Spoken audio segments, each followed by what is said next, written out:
శోభితా ధూళిపాళ్ల పేరుకి తెలుగింటి ముద్దుగుమ్మే, కానీ హవా నడిపించేది మాత్రం బాలీవుడ్లో. అద్భుతమైన కథల ఎంపికతో పాటు తనదైన నటనా శైలితో శోభిత తనకంటూ ప్రత్యేక గుర్తింపు తెచ్చుకుంది. అక్కినేని నాగచైతన్యతో ఎంగేజ్మెంట్ తర్వాత ఈ భామ తరచుగా న్యూస్లో కనిపిస్తున్నారు. మణిరత్నం దర్శకత్వం వహించిన పొన్నియిన్ సెల్వన్ సినిమా ఫ్రాంచైజీతో ఆమె మరోసారి నేషనల్ వైడ్ గా తన యాక్టింగ్ కెపాసిటీని నిరూపించుకుంది. పొన్నియిన్ సెల్వన్ 1 సినిమా రిలీజ్ అయి 2 ఏళ్లు పూర్తయిన సందర్భంగా చిత్ర బృందంతో కలిసి ఆమె సందడి చేశారు. ఈ క్రమంలో ఆమె సోషల్ మీడియాలో పెట్టిన పోస్ట్ ఒకటి తెగ వైరల్ అవుతోంది.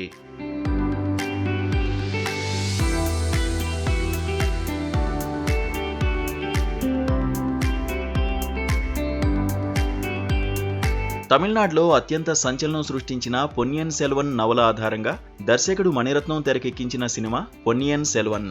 2 భాగాలుగా తీర్చిదిద్దిన ఈ సినిమా తమిళంలో ఘన విజయం సొంతం చేసుకుంది. తాజాగా ప్రకటించిన ప్రతిష్టాత్మక ఐఫా అవార్డుల్లో ఈ సినిమా సత్తా చాటింది. ఉత్తమ నటుడిగా విక్రమ్ అవార్డు అందుకోగా, క్రిటిక్స్ చాయిస్ లో ఉత్తమ నటిగా ఐశ్వర్య రాయ్ నిలిచింది. ఈ నేపథ్యంలో చిత్ర యూనిట్ అంతా కలిసి ఫోటోషూట్ నిర్వహించారు. అయితే ఈ ఫోటోలను శోభిత ఇన్స్టాలో పోస్ట్ చేస్తూ ఆసక్తికరమైన క్యాప్షన్ పెట్టారు.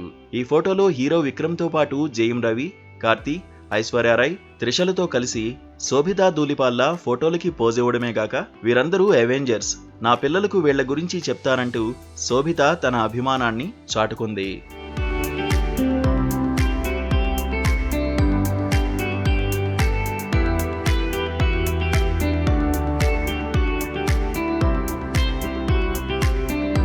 రెండు 2016లో బాలీవుడ్ విలక్షణ దర్శకుడు అనురాగ్ కశ్యప్ దర్శకత్వం వహించిన రామన్ రాఘవ్ 2.0 చిత్రంతో తెరంగేట్రం చేసిన శోభిత బాలీవుడ్ ఇండస్ట్రీలో స్థిరపడిపోయారు.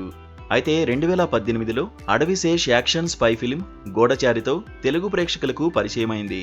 ఇప్పుడు 2022లో వచ్చిన పొన్నియిన్ సెల్వన్తో మరోసారి జాతీయ గుర్తింపు పొందింది. మరోవైపు పలు వెబ్ సిరీస్లతో ఆమె ఓటీటీలోనూ ప్రత్యేక గుర్తింపు సాధించింది.